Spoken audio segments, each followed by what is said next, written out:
Rumor has it. Rumor has it. Call out a name, or you gossiping, or you chatty patty. I'm gossiping. This is the Rumor Report. I mean, I guess we on the Breakfast Club. This is where the tea spills, right? Yes, on the Breakfast Club. All right, now the national best-selling book, Real Life, Real Love, hits paperback today. That's why Casey is our guest co-host today. National bestseller.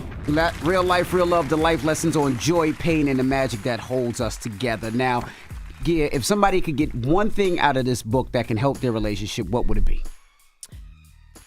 I think that the book is excellent regarding getting people to understand that family values is paramount. And for us, we have our mission statement in the book. And our family is rooted in family, love, faith, fun, and it really it delves very deeply into that.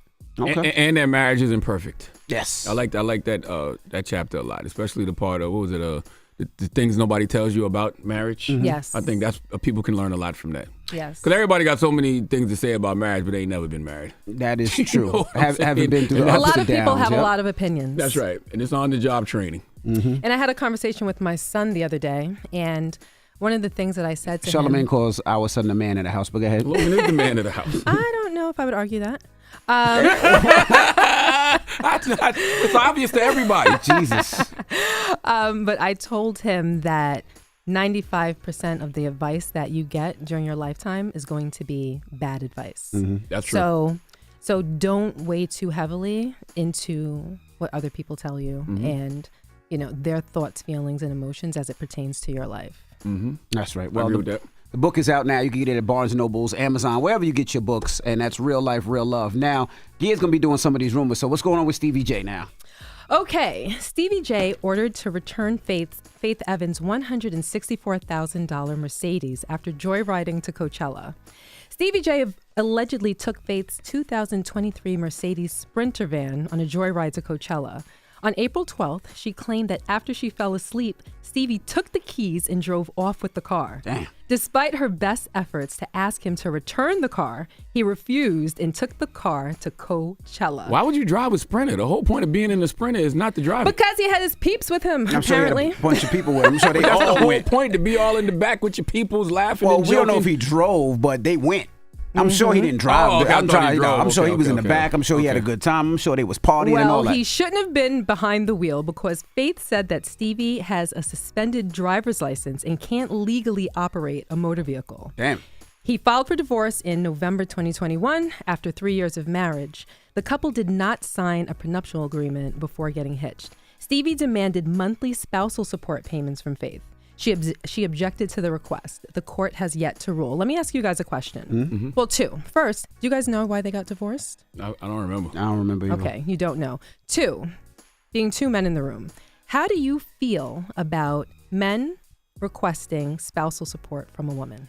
I'm fine with it. If he is able-bodied, if he, can work of his own volition, I'm fine with it. if he's not impeded in any way, I'm fine if with he can fend for himself. I'm fine with it. ignoring you. I don't know if you noticed that. I'm fine kind with of directing my attention I'm to fine with it. Charlamagne. If I'm married to Oprah Winfrey, we get a divorce. I'm not supposed to get some of that money.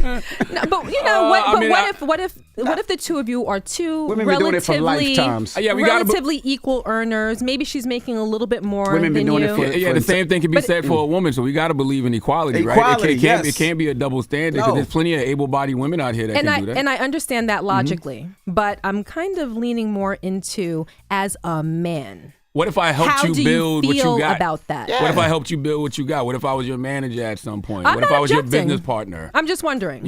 What if I sacrificed years of my life to help you get to where you Because are? typically that's the woman's argument, correct? Yes. Yes. But okay, logically it makes sense. But how do you feel about it being a man? Do you feel okay about it? You know what's crazy? To me, it just depends on who the woman is. I was thinking the That's same how I thing. be feeling. I was thinking it the depends same on thing. It depends on the woman, right? Like, there's certain women we see that happen to, and I'm like, now why are you doing that to her? Right, I was thinking You the know? same thing. But then Like, there's other Because women- she's nice? Because she's a sweet woman? What Because do you I mean it felt like depends you on the took woman? And I look advantage at her of like her. an icon, depending who it is. yes. Say that again? Because sometimes I feel like the man took advantage of her, and now that things didn't go the right way, maybe he cheated, maybe something. Well, see, if you get a divorce because you cheated and stuff like that, that's on you. You don't deserve any of that spousal Let's just support. say that it's Correct. amicable. If it's we amicable, grew apart. Do you? yes. And he's able-bodied. Yes, I believe you should get spousal support. If it's amicable, and you feel okay. You feel okay. yes, about if that. I helped you build what you got and helped you create what need you that. create, and we just separated Okay. because we decided to go our separate ways. There was no infidelity. There was no other kids. Yes, I should get. I'd love some to know what spousal women support. think. But all right, on to the next story. Now, Suge Knight, he claims Snoop Dogg illegally acquired Death Row. All right, during an interview with TMZ, Suge accused his former business partner, Harrio, of committing bankruptcy fraud to acquire the label from him. But how do you feel about Snoop owning it now? Well, I don't know. If he do, I doubt that. Suge Knight is Death Row. So I'm quite sure, before it's said and done, all eyes on me and Machiavelli out of Fox up definitely to come back to me. And the rest of the stuff. One problem with that is that Snoop has a partner, which is Michael Harris. They committed fraud. They committed bankruptcy fraud. I didn't lose my company by doing anything wrong. They went in and a lawyer didn't show up. And they got a default judgment. I settled the judgment. They turned around and said I didn't settle the judgment. When they filed bankruptcy in '95, they said it had nothing to do with Death Row or anything. And the lawyer did also. So you can't take Death Row from black people trying to give it to white people and think you're going to turn around and reward and say he going to grab Snoop and they going to go get it back and have Death Row. It don't work like that.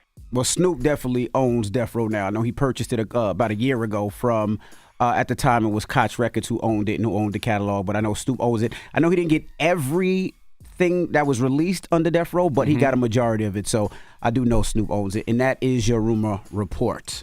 I just want to tell you, Logan just texted me and you.